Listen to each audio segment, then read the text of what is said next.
पूर्णमदः पूर्णमिदं पूर्णात् पूर्णमुदच्यते पूर्णस्य पूर्णमादाय पूर्णमेवावशिष्यते। ओम शांति शांति शांति।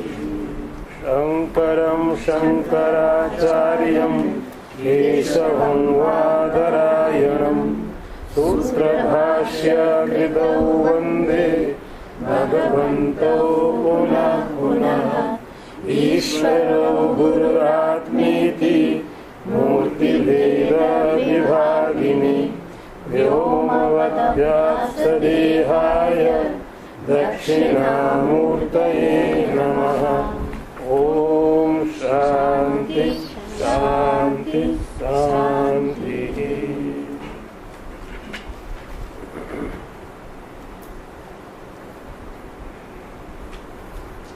छठा मंत्र निकालिए।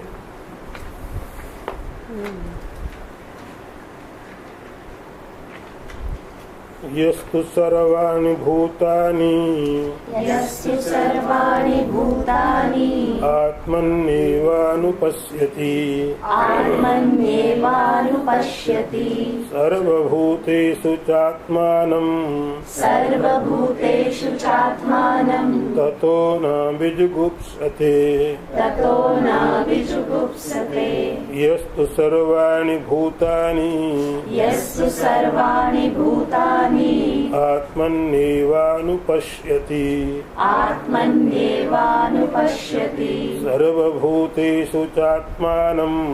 सर्वभूतेषु चात्मानं ततो न विजुगुप्सते।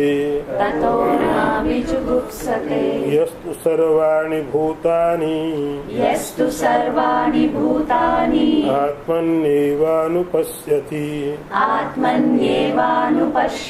सर्वाणि भूतानि आत्मन्येवानुपश्यति सर्वभूतेषु चात्मानं ततो न विजुगुप्सते।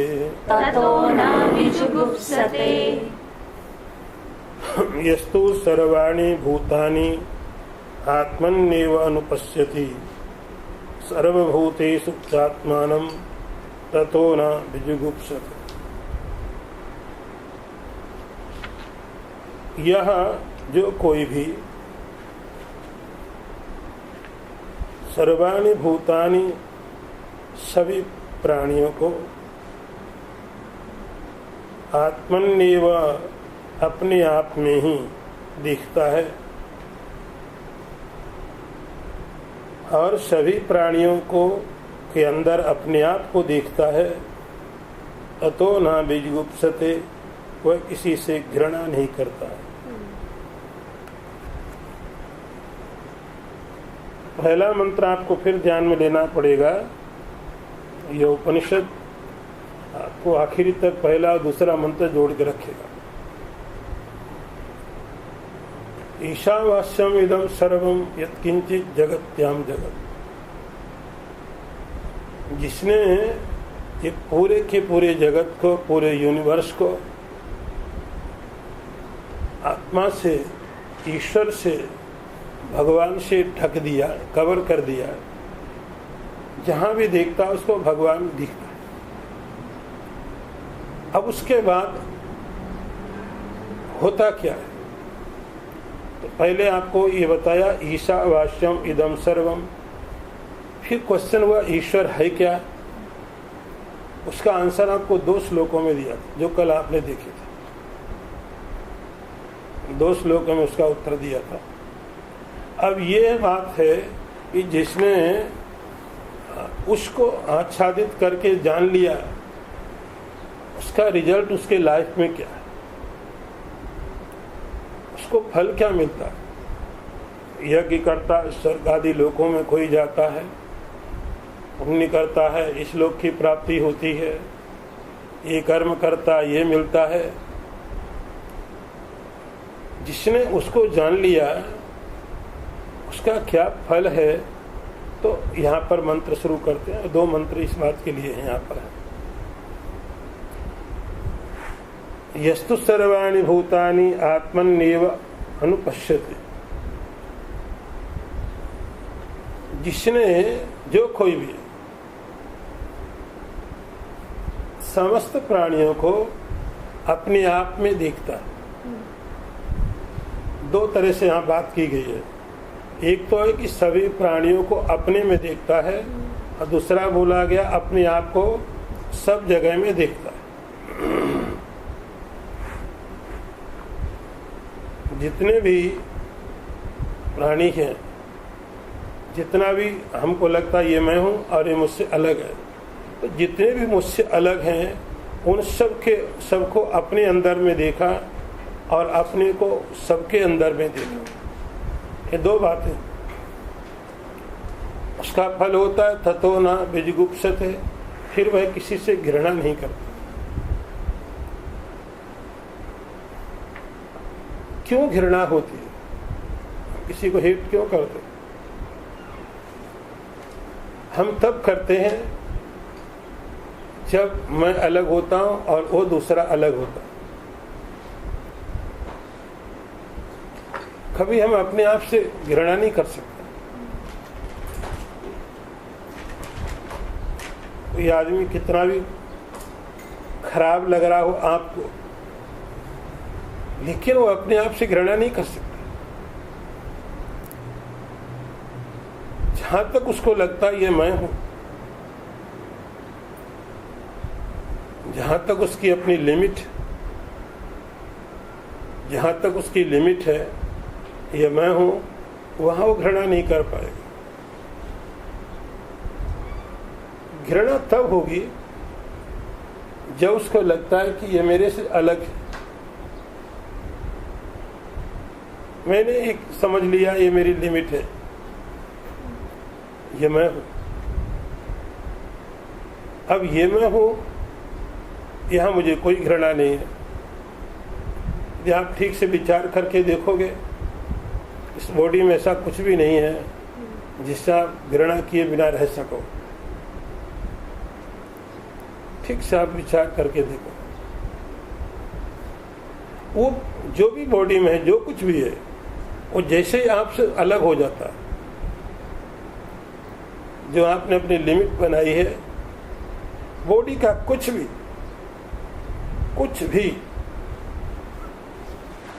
आपसे थोड़ा अलग हो गया, फिर आपको अच्छा नहीं लगता। जो जब तक बॉडी में है तब तक सब ठीक है, लेकिन क्योंकि आपकी लिमिट में, जिसके साथ आपने समझ लिया ये मैं ही हूं, मैं अपने से घृणा कैसे करूं? मैं अपने से घृणा करके करूंगा क्या? जाऊंगा क्या? कुछ कर नहीं सकता। मैं अपने से घृणा करके करूंगा क्या? कोई ऑप्शन नहीं है। तो जहां तक हमने अपनी लिमिट रखी है, वहां तक हम कभी भी घृणा नहीं कर सकते, कभी भी हेट नहीं कर सकते। हम कब करते हैं? जब वो हमसे अलग हो जाता है। किसी आदमी का बॉडी पार्ट ऑपरेशन करके अलग हटा दिया गया किसी कारण से, उसी का बॉडी का पार्ट था, 70 साल उसके साथ था, वो 70 साल तक उसके बॉडी में रहा, उसके साथ था, कभी घृणा नहीं थी। किसी कारण से उस बॉडी के पार्ट को निकालना पड़ा बॉडी से। अब किसी का भी बॉडी पार्ट हो, डॉक्टर बोले अपने घर में ले जाओ, रखो आप बढ़िया से चेयर में, नहीं चाहिए, नहीं चाहिए। अब ये बॉडी का पार्ट हमसे अलग हो गया, जहां मेरी लिमिट नहीं थी। जहां मेरी लिमिट नहीं थी, जब कोई चीज हमारी लिमिट से बाहर होती है तो हम हो सकता घृणा न भी करें, कर भी सकते हैं, लेकिन हमने जब कभी भी घृणा की है, हमने वहीं पर की है जो हमसे दूर थे। जब तक हमारे साथ थे हमने कभी घृणा नहीं की। दूसरे से करते, दूसरा आपसे करता, तीसरा उससे करता। उपनिषद कहता है कि जब उसने ये समझ लिया ईशावास्यम इदम सर्वम, ईश्वर को समझ लिया, तो सर्वभूतेषु चात्मानम, समस्त प्राणियों को अपने अंदर में देखा, सभी प्राणियों को अपने अंदर में देखा। तो आप घृणा अपने से नहीं कर सकते तो उनसे कैसे कर सकते हो? तो आप अपने रूप को और बड़ा करते हो, आप अपनी जो लिमिट इसको तोड़ के लिमिटलेस होते हो। ये उपनिषद की थोड़ी फिलॉसफी आप समझना, क्योंकि इन आंखों से आप कभी ईश्वर को जो आच्छादित करना है वो इस आंखों से नहीं आप देख सकते। उसके लिए ऐसा नहीं कि अभी हम इन आंखों से देख रहे हैं ऐसा, और बाद में इन्हीं आंखों से देखने लगेंगे सब ईश्वर ने ढक दिया। देखने के लिए अब जो दृष्टि चाहिए, देखने के लिए जो विजन चाहिए, वो विजन इन आंखों से नहीं मिलता, क्योंकि ये आंखें तो लिमिटेड देखेंगे। आपको अनलिमिटेड देखना है, हम लिमिटेड देखने के लिए जो उपनिषद की फिलॉसफी उसको ही फॉलो करना पड़ता। उसका फल होता है यस्तु सर्वाणि भूतानि आत्मैव भूत विजानता। जिसने समस्त प्राणियों को ये सब मेरे अंदर में है, मेरे अंदर में है। अब आप देखते हो आपके बॉडी के अंदर में, बॉडी के अंदर में किसी का भी बॉडी हो, आप ठीक करके विचार करके देखो कितने प्राणी रहते हैं। आपको कभी पता चला? डॉक्टर को पूछो।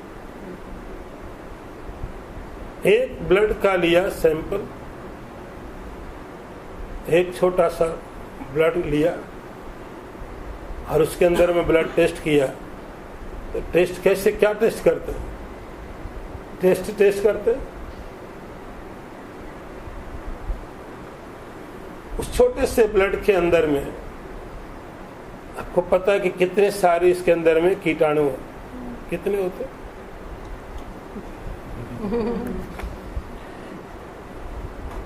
वो छोटे से ब्लड के ड्रॉप के अंदर में, छोटा सा, ऐसे हमको नहीं दिख रहा, लेकिन जब आप देख सकते हो तो आप देखते हो उसके अंदर में लाखों भरे पड़े। वो ब्लड अभी आपके अंदर था, वो वहां पर अभी भी है। ऐसा नहीं कि हमसे निकल गया, लेबोरेटरी में गया और तभी वहां पर पैदा हुए। सब हमारे अंदर है तो ही है वो। और ऐसा जितना सारा ब्लड है उसके अंदर सब भरे पड़े। उनका एक महाभारत होता है, कुरुक्षेत्र चलता है, लड़ाइयां होती है, वहां बहुत युद्ध होते हैं, वार होते हैं। कभी कोई जीत जाता है, कभी कोई जीत जाता है। इफेक्ट आपके ऊपर भी आते हैं। बीमार हो गए, अब ठीक हो गए। कुरुक्षेत्र, एक ड्रॉप के अंदर में इतनी सारी चीजें भरी पड़ी है। इसी तरह से बॉडी के हर एक हिस्से में, हर एक हिस्से के अंदर में आप काउंट नहीं कर सकते। कोई टेक्नोलॉजी नहीं है कि काउंट कर पाए एक बॉडी के अंदर में, एक ह्यूमन बॉडी के अंदर या किसी बॉडी के अंदर कितने हैं वो उस सब के सब आपके अंदर है। आप खाते हो, वो भी खाते हो। आप भूखे रहते हो, धीरे धीरे धीरे धीरे वो मरचारे खत्म होने लगते, फैट कम हो गया। फैट मीन्स क्या था?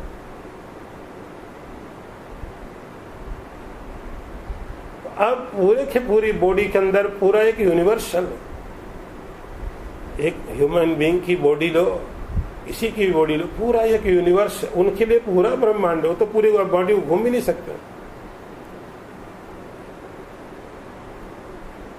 कोई तो आपकी पूरी, उनके लिए तो आप पूरे के पूरे यूनिवर्स, उनकी सब बहुत सारी रिसर्च वो भी करते रहते, ये कहाँ तक है, ये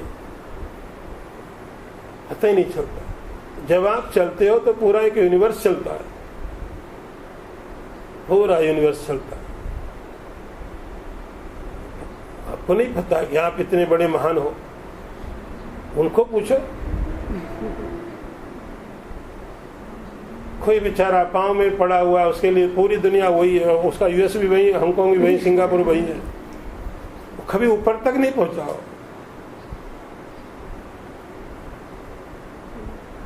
लेकिन आप चलते हो तो सब चलता। इतनी सारी चीजें, इतने सारे वहां पर प्राणी मौजूद हैं, लेकिन कभी आपने घृणा की किसी से? नहीं कर सकते, इसलिए क्योंकि वो आपकी लिमिट में। जब वो बॉडी का पार्ट काट के डॉक्टर अलग कर देता है, अब आपने समझा मेरी लिमिट के बाहर है, अब ये देखने लायक नहीं बचा, अब नहीं देख सकते इसको। 70 साल इसको देखने में कोई दिक्कत नहीं थी, लेकिन अब जैसे ही बॉडी से अलग हो गया, अब देखने लायक नहीं बचा ये। उपनिषद की फिलोसफी ऐसा समझती है कि पूरा का पूरा यूनिवर्स भी ऐसा ही है। हम अभी समझते हैं कि हम इसके पार्ट, हम तो उसमें एक हिस्से।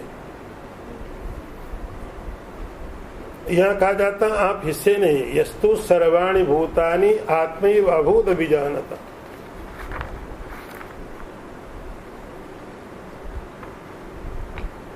जो व्यक्ति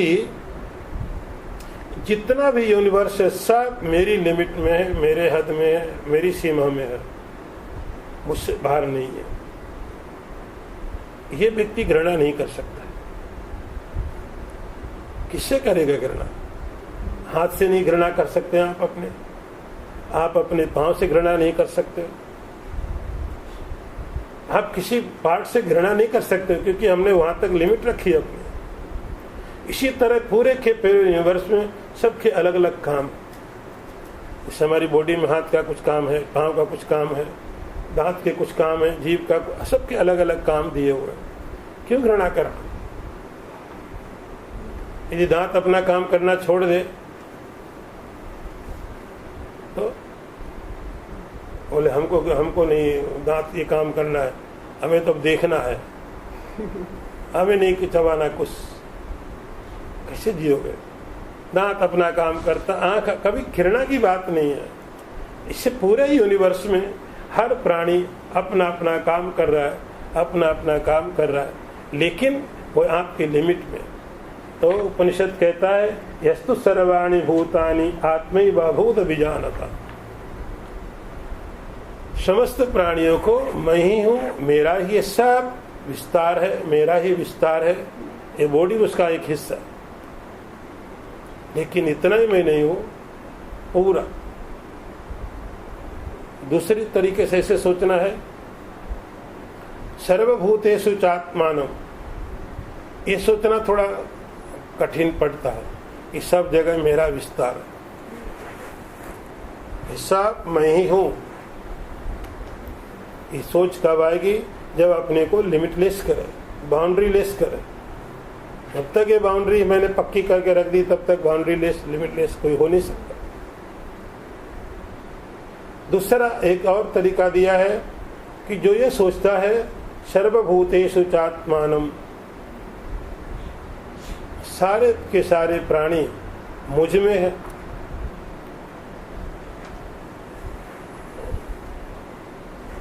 सब मुझ में है और मैं सब में हूं। ऐसा कोई प्राणी नहीं है, ऐसा कोई जगह नहीं, ऐसी कोई स्थिति नहीं है जहां मैं नहीं हूं। मैं कैसे हूं? कॉन्शियसनेस के रूप से। मैं बॉडी के रूप से कहीं नहीं हो सकता। यदि मैं अभी सिंगापुर में हूं तो मैं इंडिया में नहीं हो सकता। मैं कैसे हो सकता हूं? एक जगह हो सकता हूं। यदि मैं अभी यहां हूं, इस समय में मैं दूसरी जगह नहीं हो सकता। तो उसके लिए तो मैं का मीनिंग बदलना पड़ेगा। मैं का मीनिंग जो क्या समझ रखा था बॉडी, और मैं का मीनिंग क्या करना पड़ेगा भी कॉन्शियसनेस। इस कॉन्शियसनेस पर आपको अटेंशन करना पड़ता है। तो कॉन्शियसनेस जैसे यहाँ पर है वैसे ही वहाँ दूसरी बॉडी में है, तीसरी बॉडी में है, पूरे के पूरे यूनिवर्स में कहीं भी जाओ तो कॉन्शियसनेस वैसे ही सब जगह है। और वो मेरा कॉन्शियसनेस में हूँ। तो जब ये बात पता चले कि जब तक ये चीज रहेगी कि मैं बॉडी में इतना ही हूँ क्योंकि बॉडी में हूँ, तब तक ये सोच नहीं आ सकती। और जब तक ये सोच नहीं आएगी, कोई कितनी भी अच्छी अच्छी बातें कर ले, कितनी भी ऊंची बातें कर ले, जिसको आप घृणा बोलते हो, हेट बोलते हो, वो कभी जा नहीं सकता, कभी नहीं जा सकता। कितनी भी बातें की जा सकती, क्योंकि जहां मैं अलग हो गया दूसरे अलग हो गए, वहां चीज आज नहीं तो कल कभी न कभी आ जाएंगी सामने। मेरा बॉडी का पार्ट मुझसे अलग हो गया तो अब मैं इसको देख नहीं सकता, कभी न कभी आ जाएगी। इसलिए ये प्रिंसिपल छोड़ करके और कोई ऐसी फिलॉसफी नहीं है और ऐसा कोई विजन नहीं है, ऐसा कोई मेथड नहीं है जो दुनिया में बोले कि अब आप रहोगे और आपके अंदर कभी घृणा नहीं आएगी। ऐसा कोई तरीका नहीं है, आ जाएगी। कितना ही मन को समझाओ, कितना भी मन को समझाओ, कितनी भी किताबें पढ़ी जा सकती हैं, क्योंकि जो मैं नहीं हूँ मेरे से छोटा है, अब वो मेरे से गंदा है, उससे मैं घृणा करूंगा, कोई मुझसे करेगा। ये पहला फल बताया, यस्तु सर्वाणि भूतानि आत्मैव भूत विजानता। जिस व्यक्ति ने समस्त प्राणियों को अपने में देख लिया, अपने को सब में देख लिया, उसका एक पहला फल बताया क्या है, उसके अंदर कभी किसी के लिए भी घृणा नहीं होगी। किसी के लिए नहीं होगी मतलब अपने लिए हो तो ही किसी के लिए हो सकती है, अपना से घृणा होती नहीं। अगला मंत्र देखिए,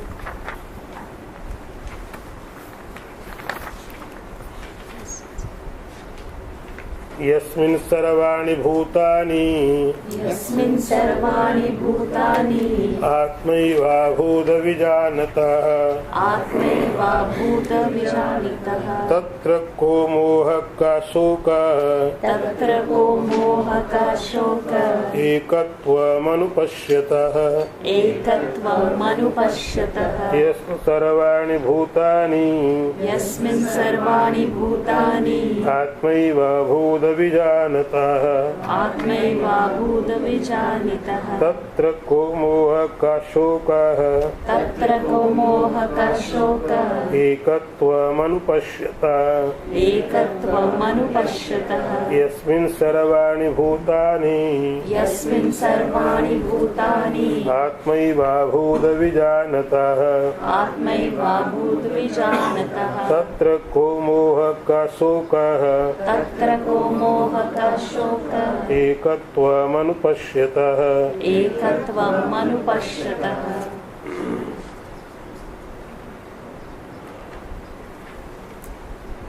यस्मिन् सर्वाणि भूतानि आत्मैवाभूत विजानतः तत्र को मोहः का शोकः एकत्वम् अनुपश्यतः।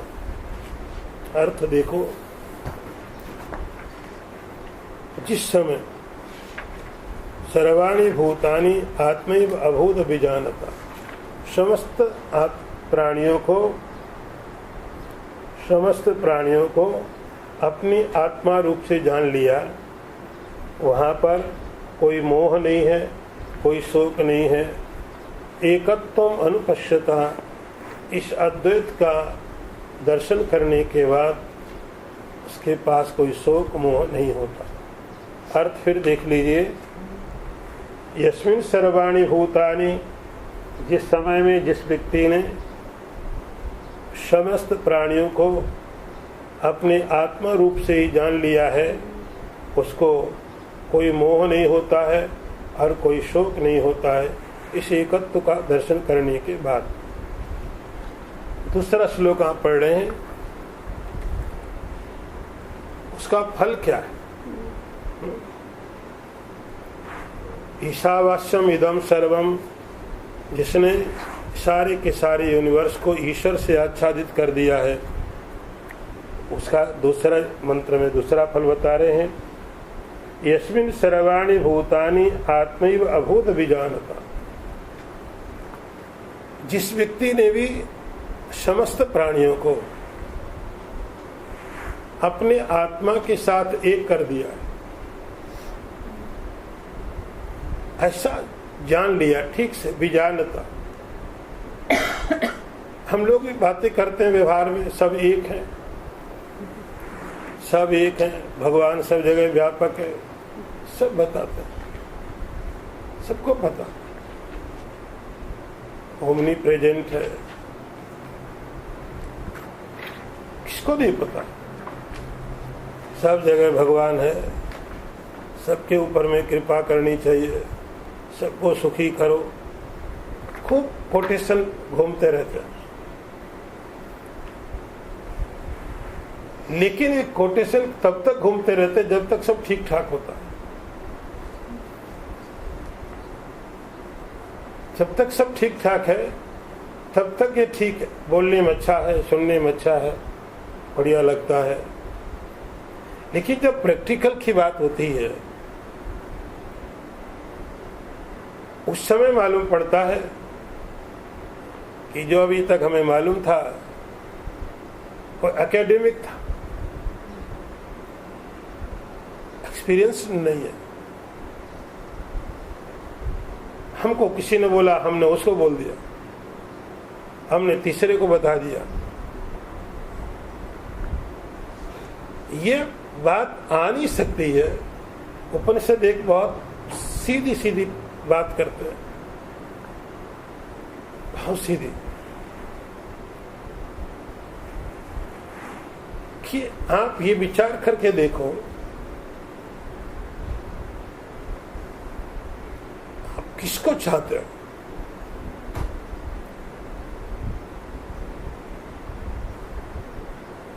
आप धन को चाहते हो? धन को चाहते, लेकिन धन को तब चाहते हैं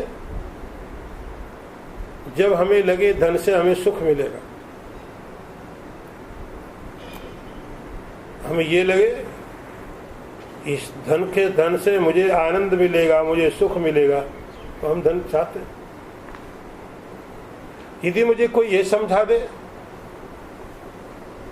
कि नहीं तुम्हें धन से सुख नहीं मिलेगा, धन छोड़ने से मिलेगा, तो मैं छोड़ दूंगा। सवाल है मैं समझता कैसे हूं? मुझे किसी ने कह दिया कि तुम्हें धन से सुख मिलेगा, तो मैं धन के पीछे दौड़ने लग जाऊंगा। फिर किसी ने बोल दिया कि नहीं धन से नहीं, धन छोड़ करके मिलेगा, मैंने छोड़ दिया, मुझे नहीं चाहिए। क्यों नहीं चाहिए? क्योंकि मुझे सुखी होना, मुझे सुखी होना है। यदि मैं धन के बिना सुखी हो जाऊं तो धन मुझे क्यों चाहिए? मुझे अच्छा लगता है इसलिए मैं धन के पीछे दौड़ता, मुझे अच्छा नहीं लगता तो धन छोड़ देता। आपको अच्छा लगता उस मंदिर में जाना, खास खास लोगों के अपने अपने मंदिर हो सिलेक्ट करते हैं, भगवान सिलेक्ट नहीं करते, इसलिए नहीं आप उस मंदिर जाते, भगवान को अच्छा लगता। वो मंदिर मुझे बड़ा अच्छा है, वहां जाता हूं, बड़ी शांति मिलती है। हम इसलिए उस मंदिर में जाते हैं कि हमें बड़ी शांति मिलती है। दूसरे कल किसी ने बोला इस मंदिर से ज्यादा शांति उसमें मिलती है, बोले चलो वहां चलते, छोड़ो भगवान और मंदिर, ये हम वहां चले जाते हैं। तो उस मंदिर में हम इसलिए नहीं जा रहे थे कि मंदिर में हम जा रहे हैं मंदिर के लिए, हम इसलिए जा रहे थे उस मंदिर में जाके हमें अच्छा लगता था। फिर वो मंदिर कहाँ हो ये मैटर नहीं करता, जाने को तैयार है। हमें ये पता चले वहाँ जाने के बाद में बहुत पुण्य मिलेगा, बड़ी शांति मिलती है, बड़ा अच्छा लगता है। किसको अच्छा लगता है? भगवान को पूछा आपने, जब मैं यहाँ आता हूँ तो आपको अच्छा लगता है कि नहीं? मुझे अच्छा लगता है, इसलिए मैं उस मंदिर में जाता हूँ। मैं भगवान की पूजा करता हूँ, क्यों करता हूँ? मुझे बड़ा अच्छा लगता है, इसलिए मैं पूजा करता हूँ। यदि मुझे अच्छा नहीं लगे तो भगवान को बोले अब तुम जाओ।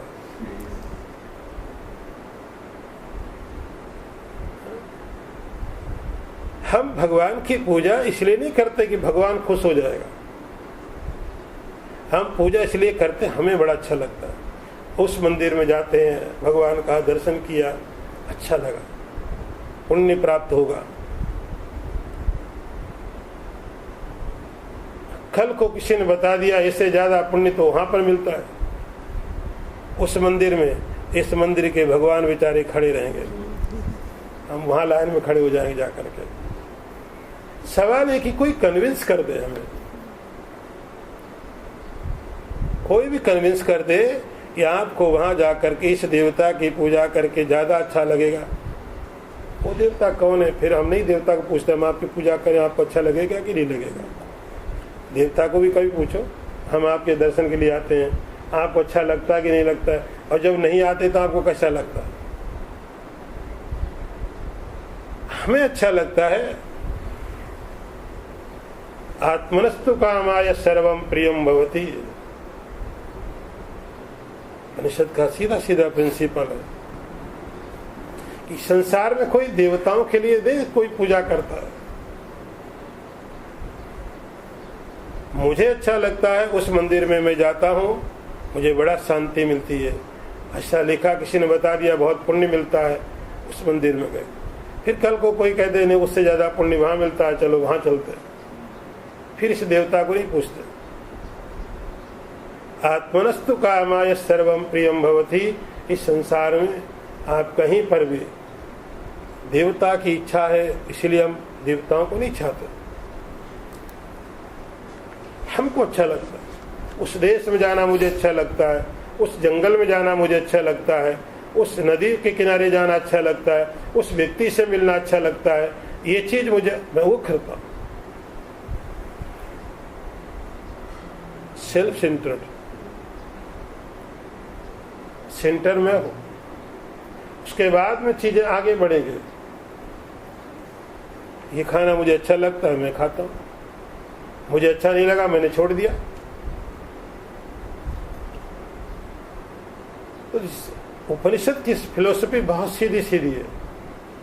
ऊपर से आप कुछ भी बात कर सकते हो, लेकिन आप ठीक से डीपली आप उस पर सोचोगे, विचार करोगे तो मालूम पड़ेगा कि हम जहाँ भी कहीं पर भी देवताओं को भी जो हम खुश करने के लिए जाते हैं, वो वास्तव में देवताओं को खुश करने के लिए जाते हैं। तो लगता है कि बाद में देवता हमें कुछ और अच्छा देंगे, जाते हैं। पता चला ये देवता नहीं दे रहा है तो छोड़ दिया। तो देवताओं के लिए देवता प्रिय नहीं होते हैं। मुझे अच्छा लगता है, किसी कैसे वो अलग बात है कि आपको कैसे अच्छा लगने लग गया, किसी ने बता दिया। आजकल ये टीवी वाले नहीं, क्या क्या मीडिया वाले नए नए भगवान बना देते हैं, बड़ी भीड़ हो जाती है, बड़ी भीड़ हो जाती है। पता नहीं कैसे कैसे बना देते हैं, मूवी बना दिए, कुछ टीवी सीरियल बना दिए, बस लोग ये लगा यहाँ पर गए तो फिर सब मिल जाएगा। हमें ये पता चल जाना चाहिए यहाँ जाके मुझे ये सब मिल जाएगा। इसलिए नहीं जा रहे हैं कि वहाँ वो उसको अच्छा लगेगा, मुझे अच्छा लग रहा। आत्मनस्तु कामाय सर्वम प्रियम भवति, मुझे प्रिय लगता है। किसी को मंदिर जाना अच्छा लगता हो, मंदिर जा रहा है। किसी को क्लब जाना अच्छा लग रहा हो, क्लब जा रहा है। हमें जहाँ अच्छा लग जाए। तो सबसे ज्यादा महत्वपूर्ण बात हम है, सबसे ज्यादा। यस्मिन् सर्वाणि भूतानि आत्मैव भूत विजानता। उपनिषद कहता अब जो मैं है उसको इतना लंबा चौड़ा फैला दो। जैसा ईश्वर व्यापक है, आप ईश्वर को कहते हो ओमनी प्रेजेंट, कहते हो, समझ में तो आता नहीं है। ईश्वर को आप व्यापक समझते हो, अब उसी तरह आप अपने को व्यापक कर दो। ये बॉडी उसका एक पार्ट होगी। आप इस बॉडी के बाउंड्री के बाहर भी हो, अंदर हो तो ठीक है, लेकिन आप इसके बाहर भी हो, ये सोच शुरू करनी पड़ती है। यस्तु सर्वाणि भूतानि आत्मैव अभूत विजानता। जो अभी तक ये चल रहा था कि इस बॉडी की लिमिट के अंदर ही मैं हूं, यदि मैं यहां पर बैठा हूं तो कहीं पर भी नहीं हूं, ये बात बहुत आप भरोसे से कहते हो। मैं वहां था ही नहीं, मैं वहां था ही नहीं, क्योंकि उस समय तो मैं सिंगापुर में था और इतने सारे लोग बैठे बता रहे थे। जब मैं सिंगापुर में हूं तो उस समय दूसरी जगह कैसे हो सकता हूं, क्योंकि मैं इतना ही हूं। उपनिषद कहता है कि जो अंदर जैसे आप अपने को समझते हो, अभी बाउंड्री को तोड़ करके, इस लिमिट को तोड़ करके सर्वाणि भूतानि आत्मैव अभूत विजानता, वो जो कॉन्शियसनेस है जिसको हमने समझा अंदर में है, अंदर में कॉन्शियसनेस, इतना तो आपको कॉन्शियस है मालूम, अंदर में कॉन्शियसनेस है, ये बात तो मालूम है।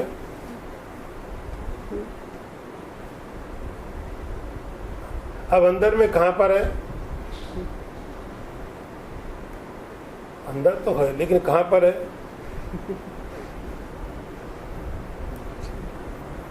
कोई जगह तो पता नहीं चलती कहां पर है। यहां पर है, यहां तो गए तो ब्रेन है,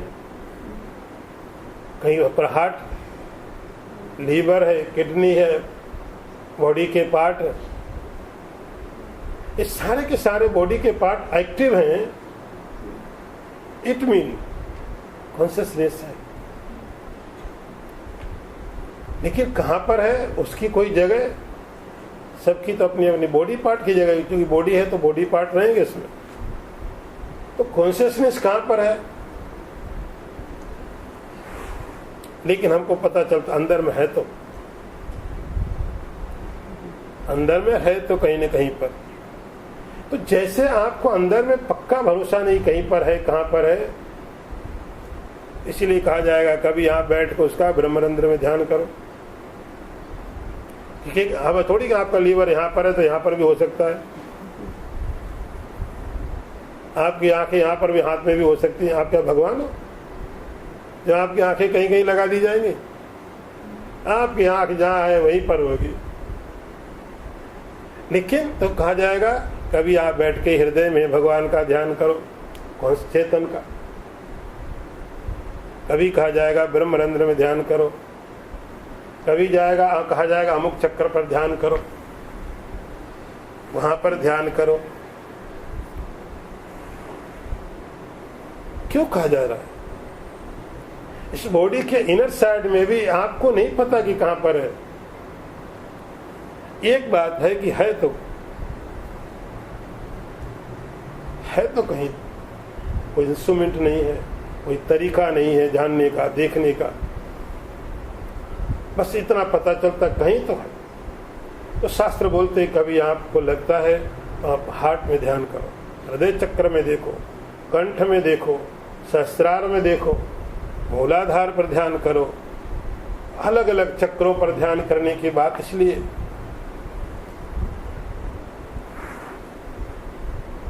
जब आपको यहां नहीं पता लेकिन आप इनर साइड में मानते हैं, तो उपनिषद कहता आप ये बाउंड्री के बाहर भी सोचो। यस्तु सर्वाणि यस्मिन् सर्वाणि भूतानि आत्मैव अभूत विजानता। अब उस कॉन्शियसनेस को जैसे आपने पूरी बॉडी में व्यापक मान लिया कि कहां पर है, बोले सब जगह, पक्का तो पता नहीं लेकिन ऐसा लगता है सब जगह। यहां पर भी बॉडी के हर एक जगह में है, लेकिन क्योंकि बहुत भरोसा नहीं कर सकते, है जरूर, लेकिन पूरी बॉडी में। तो जैसे पूरी बॉडी के अंदर वो होता है, जैनिज्म में एक फिलोसफी है उनका एक प्रिंसिपल है कि जो आत्मा होता है ना, आत्मा फ्लेक्सिबल है, ये फिक्स नहीं है, छोटा भी हो जाता है बड़ा भी हो जाता है। उनकी थ्योरी है आत्मा जब चींटी की बॉडी में जाता है तो छोटा हो जाता है, जब चींटी की बॉडी में गया तो छोटा हो जाता है। अब चींटी मर गई, अगले जन्म उसको हाथी बनना पड़ा। अब हाथी की बॉडी में जब चींटी की आत्मा जाएगी तो बेचारा हिलेगा ही नहीं, हो तो वहां जाके आत्मा फिर फैल जाती है। हाथी के शरीर में आत्मा थी, मर गया, अगले जन्म में जाके कुत्ता बन गया। इतनी बड़ी आत्मा उसके शरीर में कैसे डालो? बोले छोटा हो गया। तो जैसे हमें यह पता चलता है कि पूरे का पूरा बॉडी के अंदर में आत्मा है, कॉन्शियसनेस है, चेतन है, स्पिरिट है, आप कुछ भी समझो। इसलिए उपनिषद बहुत क्लियर विजन, उपनिषदों में कोई नाम नहीं देते ज्यादा, आप नाम अपनी इच्छा से रख सकते हो, आप प्रिंसिपल समझ लो बस। नाम में उनका नाम रूप हो तो कहते छोड़ो। लोग नाम के लिए झगड़ा करते हैं, वो बोले मेरे भगवान का ये नाम है, तेरे भगवान को नाम, इसमें झगड़े हो जाते हैं। यस्तु सर्वाणि भूतानि आत्मैव भूत विजानता, जिसने समस्त, तो जैसे आपके बॉडी के हर पार्ट में आपका कॉन्शियसनेस है, वो कॉन्शियसनेस आपका कोई रजिस्टर्ड थोड़ी ना, बॉडी ने उसको रजिस्टर्ड कराया हुआ है। ये बॉडी छूटेगी तो दूसरी बॉडी में चला जाएगा। ऐसा जब उसने ईशावास्यम इदम सर्वम, ईश्वर के द्वारा आच्छादित किया है, सब ढक दिया है, तो संसार के सारे प्राणियों को आप अपने आप से ढक दो। अपने कॉन्शियसनेस से जैसे आपने पूरी बॉडी को कवर किया हुआ है, ऐसे आप उसी कॉन्शियसनेस से आप पूरे के पूरे यूनिवर्स को कवर कर दो। यस्मिन् सर्वाणि भूतानि आत्मैव भूत विजानता तत्र कोशो का को मोह एकत्वम। अब उसका रिजल्ट क्या है? उसका फल है कोशो का मोह। अब यहाँ पर मोह नहीं है, इल्यूशन नहीं है किसी तरह का, शोक नहीं है, कोई दुख नहीं है। किसके लिए? अर्जुन के मन में मोह जो हुआ किसके लिए हुआ? अर्जुन खड़ा हो गया, मैं इनको नहीं मारूंगा। भीष्म पितामह हैं, कृपाचार्य हैं, बड़े बड़े सब उसके भाई हैं, चाचा हैं, सारे रिलेटिव हैं। यहां अर्जुन को मोह हुआ। भगवान ने उसको क्या किया गीता में? भगवान ने ये नहीं कहा तुम इनको मारो, भगवान ने कहा तुम क्या करना चाहते हो अलग बात है, लेकिन तुम्हारे अंदर इल्यूशन नहीं होना चाहिए, इल्यूशन नहीं होना चाहिए। उसके बाद तुमने क्या करना है क्या नहीं करना वो तुम सोचो, पहले अपना मोह हटा दो। तो मोह कब होता है, इल्यूशन कब होता है? जब कम से कम दो चीजें हो, कम से कम दो तो चाहिए। ऐसा दुनिया में कोई गेम है जो आप अकेले खेल लो, थोड़ी देर खेलोगे बोर हो जाओगे, इधर उधर रखा किससे खेलोगे, थोड़ी देर खेले बोर हो गए। कम से कम दो तो चाहिए, तब कोई हारेगा कोई जीतेगा, दो तो चाहिए।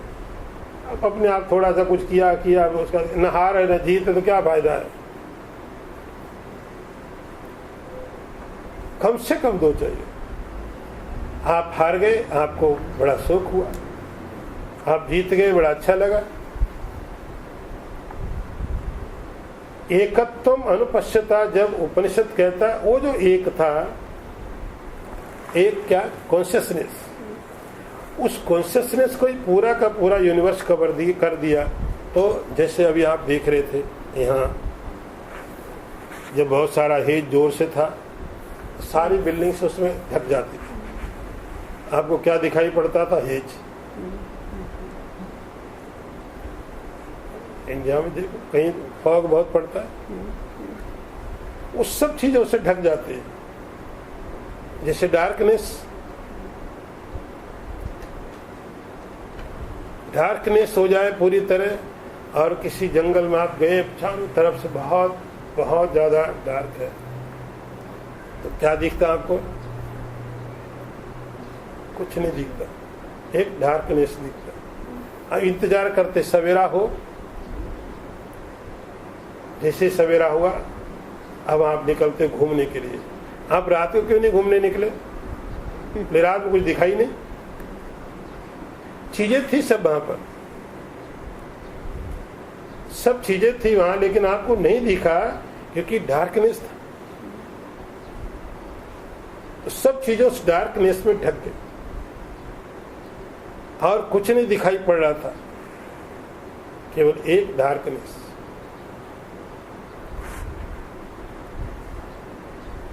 वैरायटी बहुत थी वहां पर।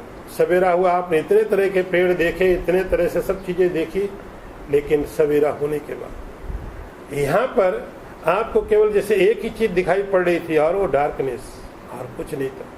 उपनिषद कहता आप अपने कॉन्शियसनेस को इतना बड़ा कर दो, पूरा का पूरा यूनिवर्स कवर हो जाए, तो आपको क्या दिखेगा? एक दिखेगा। और वो क्या दिखेगा? कॉन्शियसनेस। सब उससे कवर हो गया, सब उससे ढक गया। वो मेरी बॉडी हो, उसकी बॉडी हो, किसी की भी बॉडी हो, कोई भी हो, पूरा का पूरा कॉन्शियसनेस।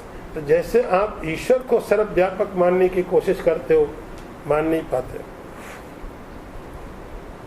कठिन काम है। वैसे आप शुरुआत ये करो तो जल्दी हो जाएगा, ज्यादा आसान है कि आपका अपना कॉन्शियसनेस, आपका अपना चेतन, आपका अपना आत्मन वो व्यापक। परिणाम क्या हुआ? अब इसको कोई शोक नहीं है, कोई दुख नहीं है, कोई मोह नहीं है, कोई मोह नहीं है।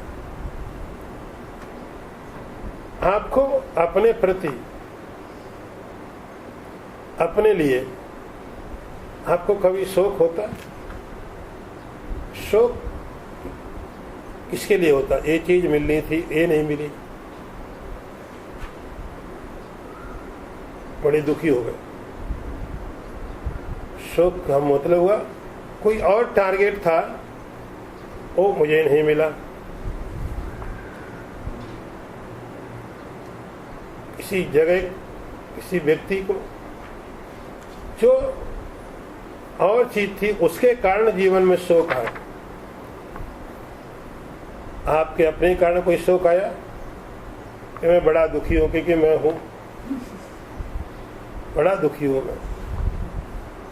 मैं हूं, मैं गरीब हूं, दुखी हूं, ठीक, लेकिन आपको धन चाहिए था, धन नहीं मिला। मैं रोगी हूं, दुखी हूं, ये ठीक, लेकिन मैं बहुत दुखी हूं क्योंकि मैं हूं। ऐसा दुख देखा? मैं हूं इसलिए दुखी हूं। तो जब मैं अपने आप से दुखी नहीं होता, अपने आप से दुखी नहीं होता हूं कभी, मैं दुखी होता हूं दूसरों की वजह से। ये चीज मैंने चाहे नहीं मिली या मिल गई। एकत्वम अनुपश्यता, जब दूसरी चीज है ही नहीं तो आप चाहोगे कैसे? आपका कॉन्शियसनेस ही सब जगह है, जो सब जगह अवेलेबल है। आप कभी आकाश की वजह से दुखी हुए? आप कभी दुखी हुए? क्या करें, बहुत दुखी हैं क्योंकि आसमान है ऊपर। धरती की वजह से दुखी हो सकते हो, ये जमीन हमने चाही नहीं मिली, ये प्लॉट किसी और ने ले लिया। पानी की वजह से दुखी हो सकते हो, लेकिन लिमिट, पानी बेचा जा सकता है। धरती बेची गई, बोतल में बंद करके, अब आकाश ही बोतल में बंद करके दिया जाए, अनलिमिट चीज है। एक है, उसका एक होने के कारण वो न तो आपको शोक देता न मोह देता। आदमी धरती के कारण युद्ध करके मरा है, पानी के कारण युद्ध करके मरा है, फायर के कारण मरा होगा, वायु के कारण। कोई युद्ध भी इसलिए नहीं हुआ कि आकाश के कारण हो रहा हो।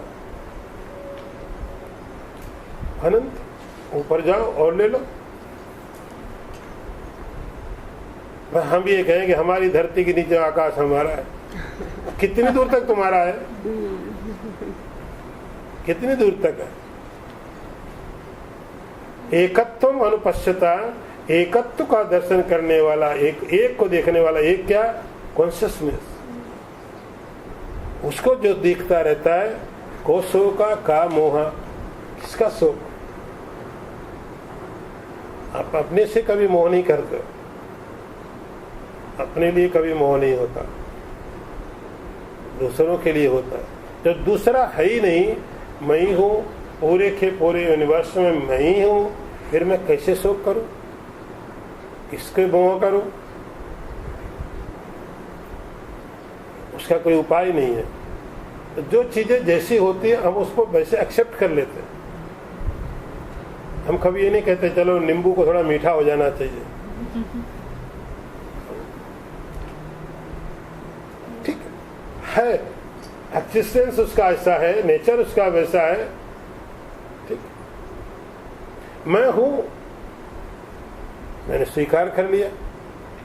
जब मैं ये स्वीकार कर लेता हूं दूसरा भी है और मैं भी हूं, बस यहां से सीधे शुरू हो जाती है। ये मैं हूं, ये मेरा है, ये तुम हो, तुम्हारा है। अब तुम हमारे वहां नहीं आना, हम तुम्हारे यहां नहीं आएंगे। ये मेरी बाउंड्री, ये तुम्हारी बाउंड्री। एकत्व अनुपश्यता, उपनिषद कहता एकत्व है, कोई बाउंड्री नहीं है। इसको ना कोई शोक होगा न कोई मोह होगा। एकत्व अनुपश्यता। यस्मिन् सर्वाणि भूतानि आत्मैव भूत विजानता। सर्वाणि भूतानि, सभी के सभी भूत, सभी प्राणी। ये व्यक्ति ऐसा रहेगा सबके साथ, लेकिन अकेला, क्योंकि अब ये सारी बॉडी के साथ सोचता नहीं है, ये सोचता है कॉन्शियसनेस के साथ। जो कॉन्शियसनेस मेरे साथ है वही वहां है, वही वहां है, वही वहां है, वही वहां है। पूरा का पूरा एक ही है। ये जो प्रिंसिपल किसी को समझ में आए, नहीं तो बाकी शोक दूर करने के बहुत उपाय। कोई बोलेगा ये मंत्र जपो ठीक हो जाएगा, ये तरीका करो ठीक हो जाएगा, इतना पैसा कमा लो तुम कभी शोक में नहीं जाओगे, इतना कर। लोगों ने किए, लेकिन बात हो ही नहीं। बड़े बड़े राजा भी दुखी होते रहे, जिनके पास रावण भी दुखी हुआ,